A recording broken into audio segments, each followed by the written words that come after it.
नमस्कार विद्यार्थियों, बिहारी के दोहों की हम व्याख्या कर रहे थे। बिहारी के दोहों को हमने समझने का प्रयास किया, उनका अध्ययन किया, उनकी विशेषताओं को जाना। बिहारी रत्नाकर में जो दोहे उनके संकलित हैं और उनमें से जो हमारे पाठ्यक्रम में लगाए गए हैं उनकी हम व्याख्या कर रहे हैं और उसी क्रम में हम आगे बढ़ते हैं। या अनुरागी चित्त की गति समझे नहीं कोई, ज्यों ज्यों बूढ़े श्याम रंग त्यों त्यों उज्ज्वलु होई। बिहारी जी का बहुत ही सुंदर और महत्वपूर्ण दोहा है। ये विरोधाभास अलंकार है इसमें, और वो ये कहते हैं कि इस अनुरागी चित्त अर्थात हृदय, अनुरागी जो प्रेम से युक्त है, प्रेम पूर्ण है। कवि बिहारी कहते हैं कि ये जो हृदय है, या अनुरागी चित्त की, कि इस जो प्रेम पूर्ण जो हृदय है इसकी गति को कोई नहीं समझ सकता। ये जो अनुराग पूर्ण, प्रेम पूर्ण जो अनुरागी हृदय है इसकी गति को कोई नहीं समझ सकता। जो जो बूढ़े श्याम रंग, बूढ़े अर्थात डूबे, जैसे जैसे यह श्याम रंग जो है इसमें श्लेष अलंकार है। एक श्याम का अर्थ हुआ श्री कृष्ण और एक श्याम का अर्थ हुआ काला रंग। जैसे जैसे यह जो चित्त है, हृदय है, मन है, ये श्री कृष्ण के रंग में बूढ़े अर्थात डूबता जाता है, त्यों त्यों उज्ज्वलु होए, वैसे वैसे यह पवित्र होता जाता है। जैसे जैसे यह श्याम रंग अर्थात काले रंग में डूबता जाता है, वैसे वैसे उज्ज्वलु अर्थात सफेद होता जाता है। तो हमने दोनों तरह से इसका अर्थ किया इस पंक्ति का कि जो अनुरागी चित्त है, प्रेमपूर्ण हृदय है, इसकी गति को कोई नहीं समझ सकता। फिर नीचे वाली पंक्ति के दो अर्थ निकलेंगे। पहला अर्थ, जैसे जैसे यह श्री कृष्ण के प्रेम में डूबता जाता है वैसे वैसे यह पवित्र होता जाता है। और रंग के अर्थ में अगर हम लेंगे तो जैसे जैसे यह काले रंग में डूबता जाता है वैसे वैसे यह सफेद होता जाता है। कहने का तात्पर्य यह है, ऐसा नहीं है कि काले रंग में डूबेंगे तो सफेद होके नहीं निकलेंगे, वो वस्तु काली ही होगी, लेकिन ये जो प्रेमपूर्ण हृदय है इसके लिए ये विचित्र बात है। और यहाँ काले रंग से मतलब श्री कृष्ण के प्रेम से ही है। तो जब श्री कृष्ण के प्रेम में भक्त डूबता है तो उसके मन के सारे विकार जो हैं, गंदगी है, वो बुराइयां हैं, वो सब दूर हो जाती हैं और उसका जो मन है वो फिर बुराइयों से दूर होकर स्वच्छ निर्मल हो जाता है, उज्जवल हो जाता है, पवित्र हो जाता है। यह उसकी अपनी विशेषता है और इसीलिए उसके मन को फिर उज्जवल कहा गया है।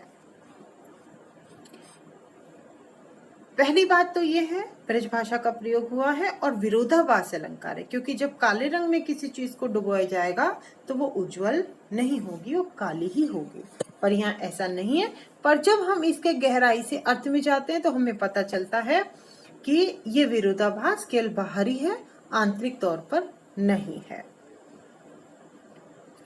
और जो बूढ़े शब्द का प्रयोग किया है उससे भी हमें यह पता चलता है कि जब तक हम श्री कृष्ण के प्रेम में, उनकी भक्ति में डूबेंगे नहीं, जब तक हम या श्री कृष्ण क्या हम किसी भी काम को जब हम करेंगे तो हमें पूरी तन्मयता के साथ करना पड़ेगा। अगर हम उसमें डूबेंगे नहीं तो हमारा अपने ईश्वर से मिलन संभव नहीं होगा, हमें अपने कार्य में सफलता नहीं मिलेगी। इसीलिए बूढ़े शब्द का प्रयोग यहाँ पर किया गया है। ज्यों ज्यों जो शब्द है उसमें पुनरुक्ति प्रकाश है। जहां एक शब्द दो बार आए या दो से अधिक बार आए और प्रत्येक बार उसका अर्थ एक ही हो तो वहां पर पुनरुक्ति प्रकाश अलंकार होता है। तो ज्यों ज्यों में, त्यों त्यों में पुनरुक्ति प्रकाश अलंकार है। अब हम अगले पद पर आते हैं। ये बहुत महत्वपूर्ण पद था इसलिए इसको 2-3 बार आपको समझाया गया। बड़े न हूजे गुणनु बिनु बिरद बड़ाई पाई, कहत धतूरे सो कन को गहनो गड़ो न जाई। कवि बिहारी कहते हैं कि वो एक नीति संबंधी बात बता रहे हैं, एक सामाजिक बात बताते हैं कि किसी का नाम कुछ भी रख दो, लेकिन अगर उसमें उस नाम के अनुरूप गुण नहीं है तो वो व्यक्ति जो है वो बड़ा नहीं कहलाएगा। अर्थात नाम रखने से कुछ नहीं होता है, आपके अंदर गुण होने चाहिए। इस बात को वो सोने और धतूरे के माध्यम से समझाते हैं। इसी प्रसंग में बिहारी जी कहते हैं कि बड़े न हूजे गुणनु। हूजे का मतलब होता है हो सकता। बड़े न हूजे गुणनु बिनु, बिना गुणों के कोई बड़ा नहीं हो सकता। बिरद बड़ाई पाई, बिरद यानी यश, बड़ाई पाई। अगर व्यर्थी अगर किसी की हम बड़ाई यश गान करते हैं किंतु उसके अंदर गुण नहीं है तो वह बड़ा नहीं कहलाएगा। जैसे कहत धतूरे सोकन को, जैसे धतूरे को कनक भी कहते हैं। धतूरे का एक नाम कनक भी है और कनक सोने को भी कहते हैं। तो धतूरे और सोने दोनों का एक ही नाम हो गया कनक। किंतु गहनों गढ़ो न जाई, लेकिन क्या धतूरे से गहने को गढ़ा जा सकता है?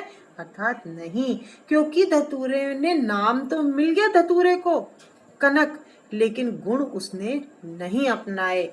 धतूरे से गहने नहीं गढ़े जा सकते हैं, इसीलिए खाली नाम एक होने से कुछ नहीं होता और उनमें गुण साम्य भी होना चाहिए।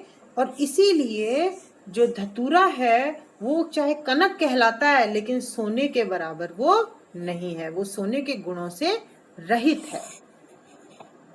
इसीलिए इस दोहे के माध्यम से बिहारी जी ये कहना चाहते हैं कि नाम के अनुरूप गुण भी होने चाहिए, तभी आपका यशोगान होता है। अगले पद पर आते हैं हम।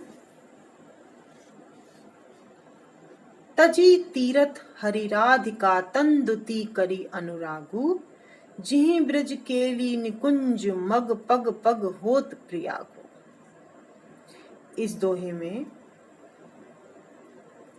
बिहारी जी ने राधा कृष्ण की युगल मूर्ति को अपने हृदय में बसाने, उनकी भक्ति करने, उपासना करने पर जोर दिया है। वो कहते हैं कि तजी तीरथ, अपने मन को संबोधित करते हुए कह रहे हैं कि हे मन, तजी तीरथ, तू जो तीर्थ यात्रा करने में अपना मन रमाता है उन सब का तज यानी त्याग दे। तीर्थ स्थानों पर घूमना, दर्शन करना सब कुछ छोड़ दे। हरि राधिका तन दुती करी अनुराग, हरि यानी श्री कृष्ण, राधिका तन शरीर, दुती चमक, अनुरागु प्रेम। और क्या कर, तीर्थ की यात्रा करना तो छोड़ दे, तीर्थ यात्रा तो, और श्री कृष्ण और राधिका के शरीर की चमक से तू प्रेम कर। अर्थात राधा और कृष्ण के शरीर से जो कांति निकल रही है, जो आभा निकल रही है, जो दिव्य आभा निकल रही है, उससे तू प्रेम कर, उनका ध्यान कर।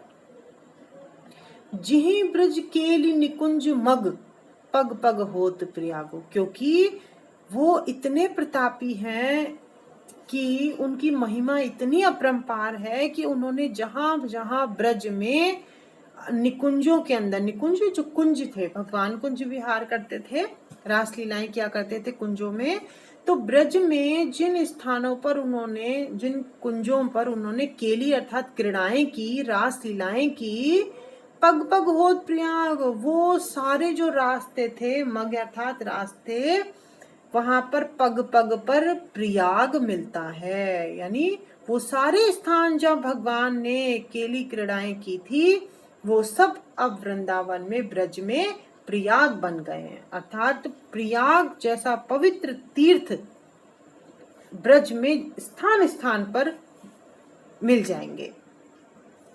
कहने का तात्पर्य यह है कि राधा और कृष्ण की जो केली क्रीड़ा की, जो उनकी बचपन की जो भूमि है ब्रज प्रदेश, वो बहुत पवित्र स्थान है।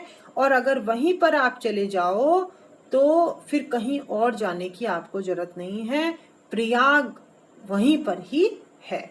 वहीं पर जाने से जो है वो सब जगह जाने का लाभ मिल जाता है। इसमें कवि के पीछे, कहने के पीछे एक बड़ा आशय है। वो ये कहना चाहते हैं कि जैसे प्रयाग में होता है गंगा, यमुना और सरस्वती, तीनों का संगम है प्रयाग में। जब वहां व्यक्ति जाता है और गंगा, यमुना, सरस्वती, त्रिवेणी में जब स्नान करता है तो उसके जो पाप हैं वो दूर हो जाते हैं,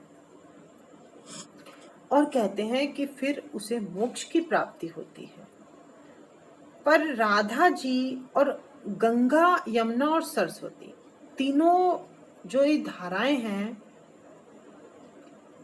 इन तीनों धाराओं के रंग भी अलग अलग हैं। गंगा का सफेद जल है, यमुना का काला है और सरस्वती का हरा और पीला जैसा वर्ण है। तो कहते हैं कि राधिका जी जो है उनका सौंदर्य, उनका जो रंग है वो तो गोर है। कृष्ण जी का श्याम है, तो राधिका जी तो गंगा की धारा के समान हो गई, कृष्ण जी यमुना की धारा के समान हो गए। और जब गंगा और यमुना धारा यानी काला और गोरा दोनों का रंग मिलेगा तो वो कैसा हुआ, हरा रंग बना। काला और गोरा रंग, पीला रंग मिलकर के हरा बनता है, वो हो गई सरस्वती जी। इसीलिए राधा और कृष्ण को अगर युगल रूप में हम देखते हैं और जिन स्थानों पर उन्होंने केली क्रीड़ा की है उन स्थानों पर हम जाते हैं तो वो प्रयाग जैसी, त्रिवेणी जैसा ही संगम वहां पर उपलब्ध होता है, दिखाई देता है, और इसीलिए पापों से मुक्ति मिल जाती है। अनुप्रास, श्लेष ये अलंकार है इसके अंदर। तजी तीरथ शुरुआत में ही अनुप्रास अलंकार आ गया है, ब्रज भाषा का सुंदर प्रयोग है। तो बिहारी जी के जो दोहे हैं ये सब, इन्होंने जो, केवल हम ये नहीं कह सकते कि बिहारी केवल श्रृंगारी ही कवि हैं, ऐसा नहीं है। उनकी बिहारी सस्सई में भक्ति की अविरल धारा भी बह रही है। अब हम अगले पद पर आते हैं। हो ही बोरी विरह बस, कई बोरो सब गाऊ, कहाँ जानिए कहत है, ससीही सीत कर नाव। बोरी का अर्थ होता है बावली। विरह बस, विरह से वशीभूत होकर के, बोरो पागल हो जाना, कहा जानिए कहते ससीही, ससीही सीतकर नाऊ। सीतकर बोलते हैं शीतल किरणों वाला, शीतल किरणें जिसकी हैं चंद्रमा। अब हम इसका अर्थ करते हैं। कवि बिहारी ने